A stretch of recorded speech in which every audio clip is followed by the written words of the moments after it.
study MBBS in Bangladesh.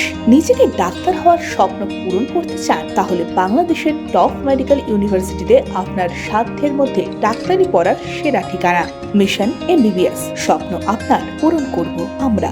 Nazia, একটা PIL করা হয়েছে তোমার তরফ থেকে, কি বলবে কেন এই পিআইএল? আমি বলবো, আমি শুনেছি উনি যখন একটা কনক্লেভে বসে উনি বললেন কি আমি মারাঠি জানি, আমি সব ল্যাঙ্গুয়েজ জানি, আমি সব কিছু জানি, আর জিহাদ মানে হলো প্রোটেস্ট। বাট জিহাদ কা অ্যাকচুয়াল মিনিং যা হচ্ছে ওটা হচ্ছে to try to be better herself আর হিমসেলফ। কিন্তু উনি কি বলেছেন, বিজেপি বিরুদ্ধে আমরা জিহাদ ডিক্লেয়ার করছি কিতনে তারিখ से 21 জুলাই से। এবার তো আমরা ভয়তে উদয়পুর ঘটনা দেখে নিলাম, কসব দেখে নিলাম, পার্ক স্ট্রিট রেপ কেস দেখে নিলাম, আর কত দেখবো, আইফেল টাওয়ার দেখে নিলাম, ইরান আফগানিস্তান সবকিছু দেখছি, আজবুল মুজাহিদিন দেখলাম, ওসামা বিন লাদেন দেখলাম। এখন আপনি যখন গুগলে আপনি টাইপ করবেন what is the meaning of জিহাদ, রিলিজিয়াস ওয়ার, তো এখানে উনি উস্কানি দিচ্ছেন ওদের নিজের যা ক্রিমিনাল মাইন্ডেড, ডায়াবলিক মাইন্ডেড যা মুসলমান ছেলেরা আছে ওনার পাশে, ওদেরকে উনি প্রভোকেশন দিচ্ছেন জিহাদ বলে। দেখুন, যারা ইসলামিক বইটা আমাদের কুরআন ভালো করে পড়েনি, যা মুসলমানরা 5 টাইম নামাজ পড়েনি, ওরা কি করে বলবে জিহাদ মানে কি? জিহাদ মানে তো কসব, ठीक है। इसलिए मैंने पीआईएल फाइल किया है और मेरे प्रेयर में साफ लफ्जों में लिखा हुआ है कि मुझे सुपीरियर लीडर नहीं, मुझे मेरे जमीनी कार्यकर्ता के लिए मैं बहुत परेशान हूं, मैं बहुत डरी हुई हूं, क्योंकि पोस्ट पोल वायलेंस में अब भी मैं हाई कोर्ट से ऑर्डर निकाल करके लोगों को घर पहुंचा रही हूं। मैंने सुनंदा डेनरे को पहुंचाया घर 1 साल 3 महीने के बाद, मैंने दीपक कयाल को पहुंचाया घर 1 साल 1 महीने के बाद। आज वो लोग सुकून से घर में रह रहे हैं, मुझे पहले बेल कराना पड़ता है, फिर पुलिस इन एक्शन कराना पड़ता है, फिर उनकी सेफ्टी और सिक्योरिटी के लिए मुझे सप्लीमेंट्री पिटीशन देना पड़ता है, तब जा करके कहीं ना कहीं जब कोर्ट का ऑर्डर आता है कि हाँ ठीक है हम लोग देखेंगे, जब कोर्ट ये लिखता है कि आपको उस पर उसका ध्यान देना है सेफ्टी और सिक्योरिटी के लिए, तब पुलिस को ऐसा लगता है कि okay it's all right, this is my good morning, अब हमको थोड़ा सा ध्यान रखना पड़ेगा, नहीं तो मेरी नौकरी खतरे में आ जाएगी। तो मुझे तो करना पड़ा। देखिए, स्टेट की एक चीफ मिनिस्टर जो शपथ लेती है, जो कॉन्स्टिट्यूशन के बैरिकेड में रहने का शपथ लेती है, वो चीफ मिनिस्टर अगर अनकॉन्स्टिट्यूशनल रिमार्क और अनकॉन्स्टिट्यूशनल स्पीचेस अगर कैमरा के सामने, मीडिया के सामने और पब्लिक के सामने अगर दे रही है अपने ही स्टेट गवर्नमेंट के मंच पर, अपनी पॉलिटिकल पार्टी के मंच पर, तो वो कहीं ना कहीं डरने का एक वजह बन जाता है। और ये जिहाद वर्ड हम लोगों के लिए वजह बन चुका है। आज देखिए, कंटिन्यूअसली शुभेंदु दा के ऊपर कुछ ना कुछ हमला हो रहा है, तो इसका रिस्पॉन्सिबिलिटी कौन लेगा? मेरे अगेंस्ट में पार्क स्ट्रीट रेप केस का जो कन्विक्टेड असामी है, जिसने 11 साल जेल खट के अभी बाहर निकला है, और वो अपने सोशल मीडिया पर मेरे उम्र के लिए, मेरे एज के लिए चिट चैट करता है सबके साथ, तो इसका मतलब है कि वो मेरा भी रेप करना चाह रहा है। नहीं तो मेरे एज के बारे में किसी को भी बात करने की क्या जरूरत है? किसी को बात जरूरत नहीं है। मुझे याद है कि वो कन्विक्टेड असामी रेप केस का उसने जब रेप किया था, तब भी उसने एक मिडिल एज की औरत का ही किया था। मैं भी मिडिल एज की हूं, तो मुझे डर है। ये सब देखिए, यहाँ के कुछ ऐसे मुसलमान हैं जो जाहिल मुसलमान हैं, उनके लिए यही सब जिहाद है कि जो बोल रहा है भारतीय जनता पार्टी से रिलेटेड, जो भी बोल रहा है, अगर वो औरत है तो उसका रेप करेंगे, और अगर वो मर्द है तो उसका जान ले लेंगे। देखिए कितना पोस्ट पोल वायलेंस के बाद हुआ। 2018 से 2021 और 22 तक में कितने कार्यकर्ता मर गए, कितने कार्यकर्ताओं को गांजा केस में भेजा गया। मैंने अपनी कई स्पीच में भी कहा कि पश्चिम बंगाल में इतना गांजा आ कहां से रहा है, कहीं कालीघाट के आंगन से तो नहीं आ रहा है। मैंने अपनी स्पीच में ये बात कहा है। कोई रिपार्केशन नहीं निकलता है, तो अब तो डर लगेगा ना। अब तो डायरेक्ट जिहाद डिक्लेयर हो चुका है, और मैं बहुत खुश हूं जिस तरह से ऑनरेबल जस्टिस प्रकाश श्रीवास्तव और बाकी जस्टिस ने इसको बहुत सीरियस नोट पे लिया है। हालांकि मेरे पिटिशन, मेरे एसएलपी को श्रीमती ममता बनर्जी ने रिफ्यूज किया है, उन्होंने लिया नहीं है, लेकिन एडवोकेट जनरल ने उनके पक्ष में यही कहा है कि उनके बोलने का मतलब वो नहीं था। लेकिन जिहाद का मतलब तो या तो बेटर हर सेल्फ होता है, जो वो बीजेपी के अगेंस्ट में क्यों अपने आप को बेटर करेंगी, और या वो मान रही हैं कि वो गलत है हर चीज को लेकर के, तो बीजेपी के अगेंस्ट में वो क्यों जिहाद डिक्लेयर करेंगे? तो हम लोग डरे हुए हैं। तो तो मैंने अपने ग्राउंड लेवल कार्यकर्ताओं की सेफ्टी और सिक्योरिटी के लिए प्रेयर किया है और मुझे पूरी उम्मीद है कि कोर्ट मेरे इस पिटिशन पर बहुत अच्छे से गौर कर रही है और आगे भी करेगी। নাজিয়া, পোস্ট পোল ভায়োলেন্স নিয়ে তুমি বললে যে এক বছর বাদে অনেককে বাড়ি ফিরিয়েছো, কিন্তু পোস্ট পোল ভায়োলেন্স তো কিছু হয়নি। মুখ্যমন্ত্রী বলছেন পোস্ট পোল ভায়োলেন্স হয়নি, 21 জন এফেক্টেড হয়েছে বা মারা গেছে, সেই 21 জনের মধ্যে 16 জন তো তৃণমূল কংগ্রেসের লোক। देखो, जनता ब्लाइंड नॉय, जनता अंधी नहीं है, जनता बहरी नहीं है, जनता गूंगी नहीं है।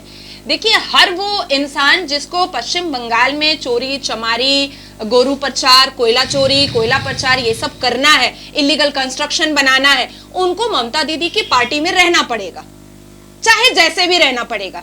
लेकिन जो लोग अपने एथिक्स को लेकर चलते हैं, जो लोग अपने रूल रेगुलेशंस को लेकर चलते हैं, जो कॉन्स्टिट्यूशन को बहुत मान और अदर करते हैं, जो अपने रिलीजन को परे रख करके कॉन्स्टिट्यूशन को ही मानते हैं, वो ममता बनर्जी की दलाली में नहीं रह सकता है। अब आती है कि पोस्टपोल वायलेंस नहीं हुआ, ये मीडिया जो है ये अब बहुत शातिर हो चुकी है और मीडिया की आंखों को मैं नमस्कार करती हूं और नमन करती हूं कि गली गली में, ग्राम ग्राम में, हर एक गली में घुस घुस करके उन्होंने दिखाया है कि कितना वायलेंस हुआ है। मैं आज भी दिखा सकती हूं कि मेरे पास फाइल रखी हुई है 107 लोगों की जो अभी भी घर से भागे हुए हैं और उनको अभी भी जान का डर है। तो क्या इनको पहुंचा देगी दीदी घर पे? क्यों नहीं पहुंचा रही है? वो अगर अपने मोहल्ला से फटक भी जाते हैं तो वो मार खा लेते हैं। पुलिस जो है वो वर्दी में गुंडा का काम कर रही है। पुलिस नहीं एक्ट कर रही है कि वो कॉन्स्टिट्यूशन मानती है या आईपीसी सीआरपीसी फॉलो करती है। पुलिस जो है वो तृणमूल कांग्रेस का पपेट बन चुकी है।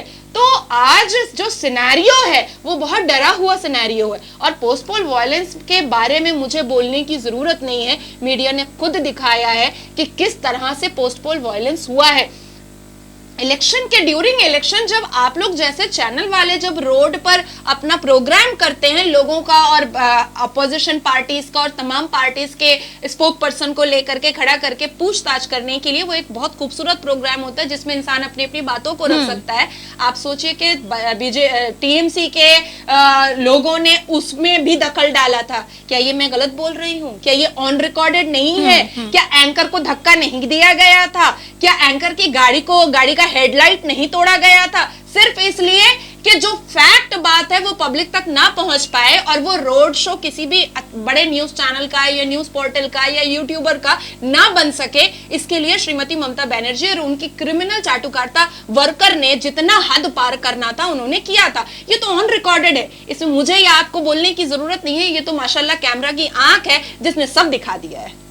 নাজিয়া, মুখ্যমন্ত্রী কিন্তু পাহাড় সফরে গেছেন। তিনি বলছেন 1 দশক পরে জিটিএ নির্বাচন হলো এবং শান্তিপূর্ণভাবে হলো। এর আগে এত সুন্দর করে নির্বাচন পাহাড়ে হয়নি এবং তিনি ওখানেও উন্নয়নের কথা বলেছেন যে প্রচুর উন্নয়ন হবে। তিনি ওখানে আইটি ইন্ডাস্ট্রি হবে, আইটি হাব হবে তিনি বলেছেন এবং সেখানে প্রচুর উন্নয়ন হবে, আইটি হাব হবে, অনেক কিছুর ঘোষণা আবার নতুন করে করেছেন। কি বলবেন? देखिए, मेरा पिटिशन तो एक्सेप्ट किया नहीं, पीआईएल का रिफ्यूज कर दी है वो और चली गई हैं पहाड़ घूमने के लिए। देखिए, सैर तफरी बहुत ज़रूरी है और जो उम्र उनकी हो गई है उस हिसाब से उनको सैर तफरी करना भी चाहिए। देखिए, मुझे शक है कि कहीं कुछ दिन के बाद वो ये ना कह दे कि हम पहाड़ पे धान और गेहूं भी उगाएंगे। मुझे ऐसा लग रहा है चावल उगाएंगे और बंगाल में चाय की पत्ती उगेगी। मुझे ऐसा लगता है क्योंकि she can do anything, she can take any decision, she can deliver any type of speech in front of camera और इन फ्रंट ऑफ पब्लिक। तो उनका तो बात ही छोड़िए। और जिस हिसाब से वो वहां पर आईटी हब बनाने जा रही हैं, নিজের রাজটা তো সামলাতে পারছেন না, সেটা তো জনগণ দেখে নিয়েছে, মিডিয়া দেখে নিয়েছে, গভর্নর দেখে নিয়েছে আর ভারতের যা প্রধানমন্ত্রী আছে উনিও দেখে নিয়েছেন। জনগণ তো মানে একদম চোখ মিলিয়ে দেখে নিয়েছে। নিজে আগে নিজের রাজ্যটা সামলান, তারপর পাহাড়ে যাবেন। কিন্তু পাহাড় কিন্তু হাসছে এবং পাহাড়ে রেস্তোরাঁ হবে, শপিং মল হবে। মুখ্যমন্ত্রী বলেছেন নতুন করে সাজানো হবে পাহাড়। नेचुरल ब्यूटी को सजाने के लिए श्रीमती ममता बनर्जी के एफर्ट की जरूरत नहीं है, एकदम जरूरत नहीं है। श्रीमती ममता बनर्जी अपने मंडल प्रेसिडेंट और डिस्ट्रिक्ट प्रेसिडेंट का भूड़ी देखती है, वही काफी है। किसका कितना निकला हुआ है और किसको कितना योगा करके कितना आसन करना चाहिए। पहाड़ का सपना वो छोड़ दे, वो क्या बनाएंगी नहीं बनाएंगी, पहले यहाँ अपने स्टेट को तो वो पहले संभालने की कोशिश करें। उनसे स्टेट संभल कहाँ रहा है? जितने चोर उचक्के उनकी पार्टी में बैठे हुए हैं, और सबसे बड़ा चोर डकैत गुंडा तो उनका पुलिस है। जितने इलीगल कंस्ट्रक्शन हो रहे हैं वो तो सब वो करवा रहा है। इन सब चीजों को छोड़ करके वो चली गई हैं पहाड़ में। संन्यास ले लेना चाहिए पहाड़ में बैठ करके। मॉन्क क्यों नहीं बन जाती हैं? जाकर के मॉन्क बन जाए, संन्यास ले, क्योंकि उनसे संभल नहीं रहा है राज। মংপুতে হিল ইউনিভার্সিটি তৈরি হবে মুখ্যমন্ত্রী বলেছেন। খুব ভালো। এবং শুধু তাই নয়, কার্সিয়ং এ কালিম্পং হাসবে। খুব ভালো, খুব ভালো, খুব ভালো স্টেটমেন্ট দিলেন দিদি, তালিয়াं। আর এখানে গরু চোরি, কয়লা চোরি, চিটিংবাজি, চিটফান্ড আর কি কি হবে, কি কি বলবো। নাজিয়া ইন্টারাপ্ট করছি, আমাদের বাংলাতেও কিন্তু অনেক উন্নয়ন হচ্ছে। তার কারণ সিলিকন ভ্যালি নিয়ে আমরা শুনেছি, ওখানে প্রায় জমি দেওয়া হয়েছে, সেখানে ইন্ডাস্ট্রি হবে। তাছাড়াও মুখ্যমন্ত্রী বলছেন এই যে শিক্ষকদের নিয়োগে যে দুর্নীতি বা যে অভিযোগ উঠছে, 17,000 প্লাস 5,000 আরও চাকরি একদম গোছানো আছে, আইনি জটিলতার জন্য দিতে পারছে না। এবং প্রাপ্ত বসুও বলেছেন যে সেই সমস্ত জটিলতা মিটে গেলে নিয়োগ শুরু হবে। এবং শুধু তাই নয়, মুখ্যমন্ত্রী আরও 30,000 কর্মসংস্থানের ব্যবস্থা করে রেখেছে, ঘোষণাও করেছে। তাহলে শুধু পাহাড় কেন, আমাদের পাহাড় এবং পাহাড়ের নিচে স্থল সবই হাসছে। কিন্তু देखिए, मैंने बचपन से अपनी नानी माँ से सुना था कि हाथी के 2 दांत होते हैं, एक खाने के होते हैं और एक दिखाने के होते हैं। पर श्रीमती ममता बनर्जी के पास सिर्फ एक ही दांत है, वो है दिखाने का, जनता को अपनी तरफ अट्रैक्ट करने का, कि हम ये कर देंगे, ये कर देंगे, ये कर देंगे, वो कर देंगे। अब रही बात कि आपने भारतीय बासु के लिए बात कही है, आपको शायद पता है कि नहीं है कि भारतीय बासु के असेंबली कॉन्स्टिट्यूएंसी में कई ऐसी प्रॉपर्टीज है जो कैंटोनमेंट प्रॉपर्टी में आती है, जो मिलिट्री स्टेशन के पर्पस से आती है, जिसको 1901 से लेकर के टिल डेट तक जो मिलिट्री एक्ट है, जो वेस्ट बंगाल म्यूनिसिपल 2007 एक्ट है, जो पुलिस एक्ट है, उसके हिसाब से कोई भी कैंटोनमेंट प्रॉपर्टी को सिविलियन ऑक्यूपायर नहीं कर सकते हैं। और भारतीय बासु के कॉन्स्टिट्यूएंसी में धड़ल्ले से इलीगल कंस्ट्रक्शन हो रहा है, उनको वो रोकने को नहीं बन रहा है, और वो लंबी लंबी फेंक रहे हैं प्रेस के सामने। वो सब फेंकने से कुछ होगा नहीं। अगर नौकरी इतना ही पॉकेट में लेकर घूम रहे हैं भारतीय बासु, और दीदी आंचल के गांठ में बांध करके घूम रही हैं, क्योंकि मुझे जहां तक पता था कि उनके आंचल में बंधा रहता है फराद हकीम, बॉबी बॉबी बॉबी बॉबी बॉबी वो करते रहती हैं, लेकिन अब वो नौकरी बांध के घूम रही हैं। तो मुझे लगता है कि जो लोग रोड पर पिछले 1.5 साल से बैठे हुए हैं, जो अपने परिवार से नहीं मिल पा रहे हैं, उनको पहले नौकरी दे देना। वो कहीं नहीं दे रही हैं।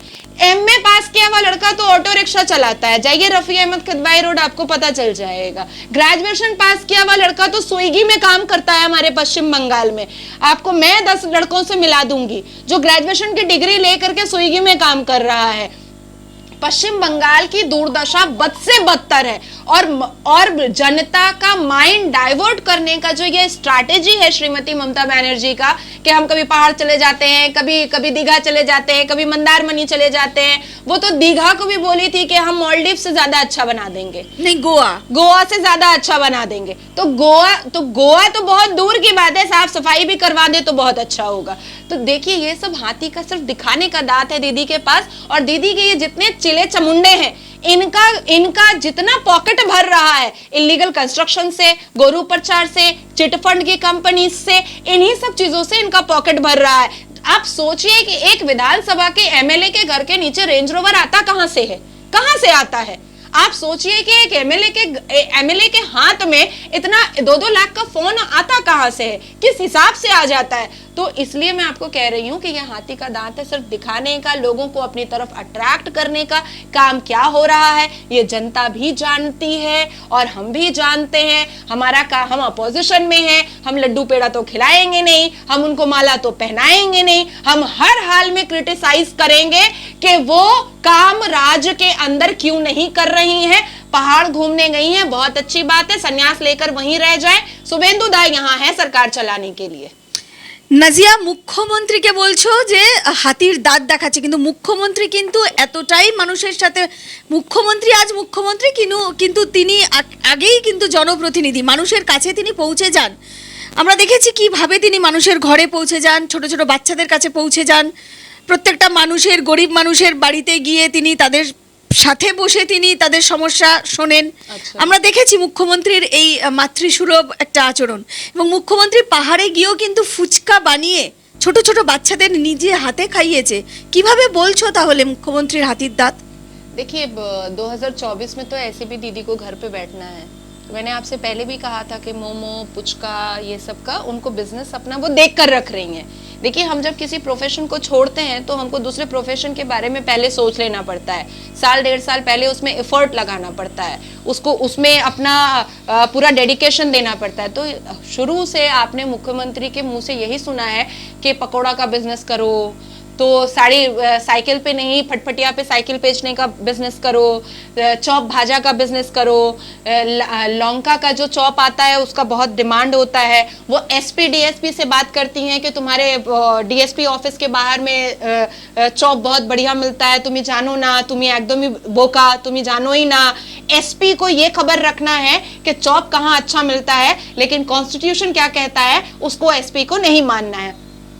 मैं मध्य प्रदेश में आप हाई कोर्ट में देखिएगा कि किस तरीके से जजेस जो होते हैं वो लथाड़ते हैं एसपी डीएसपी को, समझा देते हैं कि कॉन्स्टिट्यूशन को ही फॉलो करोगे तभी तुम रहोगे, और अगर नहीं करोगे तो नहीं रहोगे, क्योंकि वहां भारतीय जनता पार्टी की सरकार है, शिवराज सिंह चौहान की सरकार है, और वो जितना अच्छा काम कर रहे हैं मुझे लगता है कि थोड़ा सा सीख लेना चाहिए ममता दीदी को। थोड़ा सा अगर वो सीख ले और लॉ एंड ऑर्डर पर अगर काम करना स्टार्ट करे तो बेटर हो जाएगा पहले से ये सरकार। लॉ एंड ऑर्डर को दरम बरम कर दिया दीदी ने, अभी जाकर के पहाड़ों का वो सैर तफरी कर रही हैं, करने दीजिए, हाथी का तो दांत है, क्योंकि बिल्कुल भी इस राज्य में काम नहीं हुआ है सिवाय इलीगल कंस्ट्रक्शन और चोरी चमारी के, इसके अलावा कोई काम नहीं हुआ है। রাজ্য এবং কেন্দ্রের যে সংঘাত, একটু আগেই তুমি বললে যে মধ্যপ্রদেশ থেকে শেখা উচিত, সবসময় একটা উদাহরণ দাও উত্তরপ্রদেশ থেকে শেখা উচিত। তো রাজ্য এবং কেন্দ্রের যে সংঘাত, সেই সংঘাত কিন্তু সবসময় কিছু না কিছু কারণে দেখা যায় যে হতেই যাচ্ছে। ইস্ট ওয়েস্ট মেট্রোর যে উদ্বোধন হলো সেখানে কিন্তু মুখ্যমন্ত্রীকে আমন্ত্রণ করা হলো না, এবং ববি হাকিমও কিন্তু বলেছেন যে এই যে ওনাকে আমন্ত্রণ করা হলো না, এই বিষয়টা নিয়েও তিনি একদম কেন্দ্রকে কটাক্ষ করেছেন। কি বলবে? দরকারই ছিল না, কিন্তু একটা রাজ্যের মুখ্যমন্ত্রী তাকে আমন্ত্রণ না, ছিল না।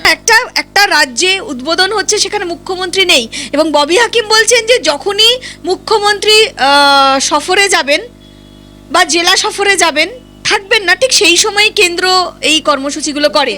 কি বলবে? देखिए वो पहाड़ की सैर करने के लिए जाएंगी, वहां पर आईटी हब बनाने जाएंगी, वहां पर मॉल बनाने जाएंगी, तो यहाँ का इनॉग्रेशन रुक जाएगा क्या? और आप एक तरफा बात कर रही हैं। विक्टोरिया मेमोरियल में जब नेताजी सुभाष चंद्र बोस को लेकर के एक बहुत बड़े मीटिंग का आयोजन हुआ था और भारत के प्रधानमंत्री आए थे, तब आपको याद होगा कि वहां पर जय श्री राम का जो नारा लगाया गया था, उसके बाद श्रीमती ममता बनर्जी ने वहां पर स्पीच अपनी नहीं रखी थी, और वो मुंह घुमा करके, या लिटरली आप ये कह सकती हैं कि मुंह को ऐंठ करके वो बैठ गई थी। तो क्या ये रिस्पेक्ट अच्छी चीज थी कि एक भारत के प्रधानमंत्री को आप दे रही हैं? ये आपका मैनर्स है, ये आपका डिसिप्लिन है। देखिए अगर उनको वो प्रेजेंस नहीं थी और उनके राज में ये इनॉग्रेशन हो रहा था, तो उनके मंत्रियों को चले जाना चाहिए था। क्या है उनके मंत्री? हरिदास पाल है क्या? है क्या? चले जाते भाई, उनके राज का था ना, उनके राज में तो उनकी रिस्पॉन्सिबिलिटी है, उनका हक है, उनका राइट है कि वो जा सकते हैं। उनको वीआईपी कार्ड भेजने की तो जरूरत नहीं थी, और कोई ऑब्जेक्शन भी नहीं करता। तो देखिए मैनर्स, डिसिप्लिन, ये तृणमूल कांग्रेस को सीखने की जरूरत है, क्योंकि भारत का प्रधानमंत्री भारतीय जनता पार्टी का प्रधानमंत्री नहीं है। भारत का प्रधानमंत्री इस भारत के हर एक सिटीजन का प्रधानमंत्री है, चाहे वो कोई भी हो। अभी इस समय जो बच्चा पैदा हुआ होगा कहीं पर, उस बच्चे का भी वो भारत का प्रधानमंत्री है। तो एक भारत के प्रधानमंत्री को कैसा रिस्पेक्ट देना चाहिए, ये पहले सीखने की जरूरत है तृणमूल कांग्रेस को और श्रीमती ममता बनर्जी को और फरहाद हकीम को। एनीवेज मैं फरहाद हकीम की तो बात ही नहीं करना चाहती हूँ, क्योंकि जो अपने घर की बेटियां नहीं संभाल सकता है वो राज्य क्या संभालेगा। तो ये पहले सीखना चाहिए तृणमूल कांग्रेस को। तृणमूल कांग्रेस को सिर्फ ऑब्जेक्शन करना आता है, सिर्फ क्रिटिसाइज करना आता है। तृणमूल कांग्रेस ये बार बार भूल रहा है कि ये सरकार उनकी है। यहाँ पर तृणमूल कांग्रेस में दीदी मिছিল मीटिंग निकालती हैं, दीदी धरना करती हैं, दीदी स्ट्राइक करवाती हैं। भाई आप अपने सरकार में क्यों ये सब करती हैं? क्यों करती हैं आप ये सब अपने सरकार में? ये तो आपकी सरकार है, ये काम अपोजिशन का है, अपोजिशन को करने दीजिए। तो अपोजिशन का पार्ट भी वो खुद ही करती हैं और सरकार वाला जो काम है वो नहीं करेंगे। और वो डायरेक्ट अपने जो उनका नेचर और एटीट्यूड है और उनके लोगों का कि भाई हम चोरी करेंगे, चमारी करेंगे, इलीगल कंस्ट्रक्शन बनाएंगे और हम आराम से बैठ के खाएंगे। নাজিয়া, এই যে মহুয়া মৈত্রর যে বিতর্ক, মানে আমরা দেখেছি এবং বিরোধীরাও বলে হিন্দু ধর্ম কে আঘাত করা খুব সহজ, এই কথাগুলো শুনছি আমরা। আমরা আগে দেখেছি সায়নী যে মন্তব্য করেছিল, তারপর মহুয়া মৈত্র মা কালীকে নিয়ে যে মন্তব্য করেছে, সেই মন্তব্য ঘিরে কিন্তু গোটা বাংলা এখন উত্তাল। এবং শুভেন্দু অধিকারীর কথাতেই আমি স্পেশালি আসছি। উনি কিন্তু বলেইছেন 10 দিন সময় দিয়েছেন, যদি কলকাতা পুলিশ কোনো পদক্ষেপ না নেন উনি তখন সেটা নিয়ে আরও প্রতিবাদ করবেন বা উনি হাইকোর্টের দ্বারস্থ হবেন। কিন্তু বিষয়টা যে এই যে বিতর্ক, এবং মহুয়া মৈত্র সনাতন ধর্মের মা কালী বা হিন্দুদের মা কালীকে নিয়ে যে মন্তব্য করেছেন, তারপরে তিনি আবারও টুইট করে বলছেন মূর্খদের আমি ভয় পাই না।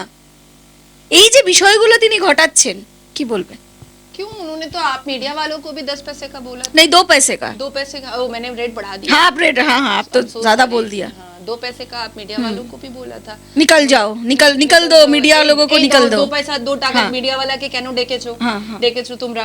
তো देखिए বার করে দাও, বার করে দাও। हाँ। तो this is really a very defamatory and insulted remark for the media.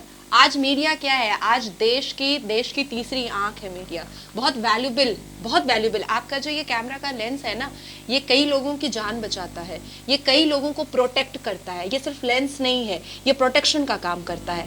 वो उन आम और नॉर्मल जनता के लिए जिनको एक्चुअली में पता नहीं है कि उनके ऊपर खतरा कहाँ से मंडरा रहा है, ये उनके लिए सेफ गार्ड है। आज के ये करंट सिनेरियो में आपका मीडिया का लेंस जो है ना, वो पुलिस प्रोटेक्शन का काम कर रहा है आम जनता के लिए, जो पुलिस नहीं कर पा रही है और दलाल बन के एक राज्य सरकार के लिए घूम रही है। प्रोटेक्शन आप बोल रहे हैं नाजिया, जे आम आदमी को प्रोटेक्शन देते हैं, मीडिया का लेंस प्रोटेक्शन दे रहे हैं, लेकिन मीडिया लोग प्रोटेक्शन में नहीं है। That I know very well, risk में है। That I know very well. क्योंकि आपने एक ঘটনা अगर देखेंगे, ভোটের সময় যেভাবে সাংবাদিকদের উপর হামলা করা হয়, মারধর করা হয়, ক্যামেরা ভাঙা হয়, তারা কিন্তু প্রোটেক্টেড নয়। I know everything. आप सोचिए कि महुआ मोइत्रो जो लोकसभा के अंदर स्पीकर को कह देती हैं कि अगेन डिस्टर्ब। सोचिए ऑनरेबल स्पीकर लोकसभा में एक मेंबर ऑफ पार्लियामेंट होकर के वो ऑनरेबल स्पीकर को बोलती हैं कि आप फिर से हमको डिस्टर्ब कर रहे हैं बोलने में। महुआ मोइत्रो जो एक कॉन्क्लेव में बैठ करके अपने ही धर्म की काली माँ को वो इंसल्ट करती हैं, वो डेरोगेटरी रिमार्क्स देती हैं, वो अनकॉन्स्टिट्यूशनल वर्ड्स बोलती हैं अपने ही धर्म की काली माँ के लिए, और वो शेम भी फील नहीं कर रही हैं और वो सॉरी भी फील नहीं कर रही हैं। तो आम जनता या मीडिया पर्सन ये एक्सपेक्टेशन कैसे कर रहा है कि आपको इज्जत मिलेगी? इसी स्टेट की उसी पार्टी की मेंबर ऑफ पार्लियामेंट महुआ मोइत्रो वो ऐसा अज्यूम करती हैं कि उनका जो गॉड है या गॉडेस है, उसके हाथ में सिगरेट होता है, दारू होता है, मीट खाने वाला होता है। आप सोचिए कि ये लोग हिंदू धर्म को कितना नीचा दिखाए हैं पूरे देश को, पूरे देश के हर एक व्यक्ति को, हर एक हिंदुत्व समाज को, हर एक सनातन धर्म के समाज को, हर एक घर के हिंदू बच्चों को उन्होंने क्या सीख दिया है कि हमारी जो गॉडेस है उसके हाथ में दारू होता है, सिगरेट होता है और वो मीट खाती हुई होती हैं। ये बच्चों ने सुना है। तो अब आप ऐसी पार्टी से क्या एक्सपेक्टेशन रख सकती हैं कि आम जनता को या मीडिया पर्सन को या अपोजिशन पार्टीज को किसी भी तरीके का कोई रिस्पेक्ट मिल सकता है इस पार्टी के किसी भी मेंबर से? नहीं मिल सकता है, नहीं मिलेगा। क्योंकि जो पार्टी के लोग बड़े बड़े पोस्ट पर बैठ करके मेंबर ऑफ पार्लियामेंट पहुंच करके अपने भगवान को गाली गलौज कर रहे हैं, अपनी ही गॉडेस को इंसल्ट कर रहे हैं बड़े बड़े न्यूज चैनल पर, वो जब अपने भगवान को रिस्पेक्ट देना नहीं सीखे हैं उनकी अपब्रिंगिंग से, तो वो क्या करेंगे दूसरों के साथ? देखिए, मुझे लगता है कि श्रीमती ममता बनर्जी को अब एक क्लास लेना चाहिए और अपने जितने भी मेंबर ऑफ पार्लियामेंट हैं, मिनिस्टर्स हैं, उनको लेकर के बैठ करके कॉन्स्टिट्यूशन उंगली पकड़ के पढ़ाना चाहिए कि कॉन्स्टिट्यूशन में रूल 10 है, कॉन्स्टिट्यूशन में आर्टिकल 21 है, कॉन्स्टिट्यूशन में आर्टिकल 15 है, जिसमें ये कहा गया है कि आपको कोई भी रिलीजियस सेंटिमेंट हर्ट नहीं करना है। तुम हिंदू हो महुआ मोइत्रो, तुम भगवान के बारे में, काली माँ के बारे में ऐसा नहीं बोल सकती हो। देखिए, ये पश्चिम बंगाल सिर्फ हमारे हिंदुस्तान में फेमस नहीं है, इंडिया से बाहर भी फेमस है, क्योंकि पश्चिम बंगाल एक मात्र स्टेट है जहां देवियों की पूजा सबसे ज्यादा होती है। दुर्गा पूजा होता है जहाँ पे यूनेस्को का भी एक स्वीकृति मिल गया। सोचिए कि दुर्गा पूजा यहाँ पर, यहाँ का लंदन तक में फेमस है, अमेरिका तक में फेमस है, सिडनी तक में फेमस है, पेरिस और फ्रांस तक में फेमस है यहाँ का दुर्गा पूजा। और यहाँ से ही जाता है यहाँ की काली माँ, यहाँ की काली पूजा को हम मुसलमान भी ऑनर दे करके मनाते हैं, हम भी जाते हैं, हम भी जाकर के फोटो खिंचाते हैं, हम भी पैंडल ओपनिंग करते हैं। जो महुआ मोइत्रो काली पूजा का पैंडल ओपनिंग करती हैं, जो महुआ मोइत्रो काली पूजा का पूजा करती हैं, जो महुआ मोइत्रो शायद घर से निकलते वक्त पूजा करके अंजलि देकर निकलती होंगी, वो महुआ मोइत्रो एक टीवी चैनल पर एक चीप टीआरपी और चीप पब्लिसिटी के लिए वो ये बैठकर कहती हैं कि उनकी ही गॉडेस के हाथ में, मुंह में मीट होता है, हाथ में शराब होता है और सिगरेट होता है। छी छी छी छी छी, शेम ऑन देम। ऐसे हिंदुओं को अपने आप को एक रूम में बंद कर लेना चाहिए। और बाकी हिंदू क्या सो रहे हैं? हर एक स्टेट में 100 एफआईआर उनके ऊपर होना चाहिए अगर हिंदुओं को वाकई में अपने हिंदुत्व से बहुत मोहब्बत है। आज मुसलमान के बारे में आप सोचिए, नुपुर शर्मा ने बोला, पार्टी ने तुरंत उसको सस्पेंड किया। क्यों महुआ मोइत्रो सस्पेंड नहीं हो रही है? দল কিন্তু ইতিমধ্যেই তাদের স্ট্যান্ড পয়েন্ট বলেছে। তৃণমূল কংগ্রেস মহুয়া মৈত্রর এই বক্তব্যের সাথে একমত নয়। দল কিন্তু বলেছে সহমত করছি না। सहमत और सस्पेंड एक होता है क्या? आप ही मुझे डेफिनेशन दे दीजिए ना। एक पेन का काम है, उठाइए, लिखिए, ममता बनर्जी जी आप तो बहुत सत्यवादी राजा हरिश्चंद्र है, उठिए। आपका हिंदुत्व मर गया क्या? आप तो खुद बोलती हैं कि आप ब्राह्मण की बेटी हैं, आप तो खुद बोलती हैं कि आपको सारे देवी देवताओं का नाम पता है, आप तो खुद मंत्रों का उच्चारण करती हैं, आप तो बैठ करके मंत्रों के उच्चारण को भी गलत पढ़ती हैं, आप देवियों और देवताओं के जेंडर को चेंज कर देती हैं। इसीलिए आप उसको सस्पेंड नहीं कर पा रही हैं, क्योंकि जनता फिर आपको सस्पेंड कर देगी। इसीलिए आप अपने मेंबर ऑफ पार्लियामेंट महुआ मोइत्रो को सस्पेंड नहीं कर पा रही हैं, क्योंकि प्रॉपर हिंदू तो आप खुद भी नहीं है। मैं तो आपके चैनल के माध्यम से श्रीमती ममता बनर्जी जी को एक मैसेज देना चाहती हूं कि फरहाद हकीम के साथ अगर कलमा पढ़ ली है तो प्रेस कॉन्फ्रेंस करके बता दे इसमें प्रॉब्लम क्या है। देखिए, रिलीजन कन्वर्ट करना या डाइवर्ट करना, this is not a crime. हमारा यह इंडिविजुअल राइट है कि अगर हमको मेरे रिलीजन से बेटर कोई रिलीजन समझ में आ रहा है और हम उसको कन्वर्ट कर चुके हैं, तो ये जनता को जानना बहुत जरूरी है। आप ला इलाहा इल्लल्लाह मोहम्मद रसूलुल्लाह पढ़ती हैं, लेकिन आप अपने मंत्र का उच्चारण गलत करती हैं, तो बहुत सारी चीजों को वो पूरा हॉट मेस कर रही हैं। ना वो मुसलमानों के धर्म का रिस्पेक्ट और रिचुअल को सही से मनाने दे रही हैं, ना करने दे रही हैं, बियॉन्ड द कुरान जा रही हैं, और ना ही वो हिंदुओं का सही से कर रही हैं। देखिए, आज नहीं कल मुझे पूरा एक विश्वास है कि 2024 में दीदी तो गई। নাজিয়া, এই যে কালী বিতর্ক নিয়ে মহুয়া মৈত্র কিন্তু এখনো তার স্ট্যান্ড পয়েন্টে দাঁড়িয়ে আছে। মহুয়া মৈত্র বলছে, আমি যদি ভুল বলে থাকি আমাকে হলফনামা দিয়ে প্রমাণ দিক। সরাসরি বিজেপিকে বলছে, কি বলবে? देखिए, ये जो अपब्रिंगिंग बहुत मैटर करता है, बहुत मैटर करता है।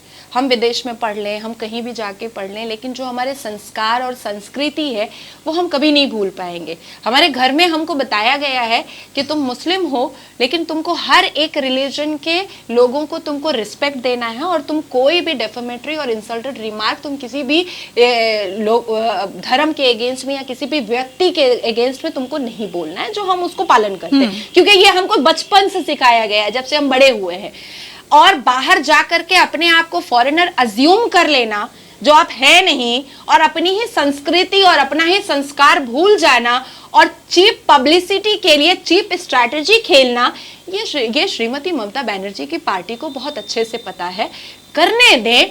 देखिए मुझे बहुत अच्छे से आइडिया है कि ये जब हमारा मेन जो जड़ होता है अगर वो कमजोर होता है ना तो शाखें भी कमजोर होती हैं, पूरा पेड़ कमजोर होता है। जड़ जब मजबूत होता है तो पूरा पेड़ भी मजबूत होता है। तो जब सुप्रीमो जो है, जो श्रीमती ममता बनर्जी जो स्टेट के चीफ मिनिस्टर हैं, जब वो खुद में कंफ्यूज है कि वो हिंदू हैं कि मुसलमान हैं कि वो क्या है, तो उनके जो कार्यकर्ता हैं, उनके जो पॉलिटिकल लीडर हैं वो भी कंफ्यूज रहेंगे। लेकिन हाँ, मुझे ऐसा लगता है कि जिस तरह से नुपुर शर्मा के इंसल्टेड रिमार्क पर, जिस तरह से नुपुर शर्मा के अगेंस्ट में मुसलमानों ने चप्पल खोल करके जो पूरा रास्ते का गड्ढा कर दिया, मुझे ऐसा लग रहा है कि आईनी व्यवस्था कम से कम आप इतना जहालत पर नहीं उतरेंगे। मुझे पता है कि हिंदू बहुत सिविलाइज्ड होते हैं, इतनी जहालत पर नहीं उतरेंगे, लेकिन आईनी व्यवस्था हर एक स्टेट में होना चाहिए और हर एक थाना में,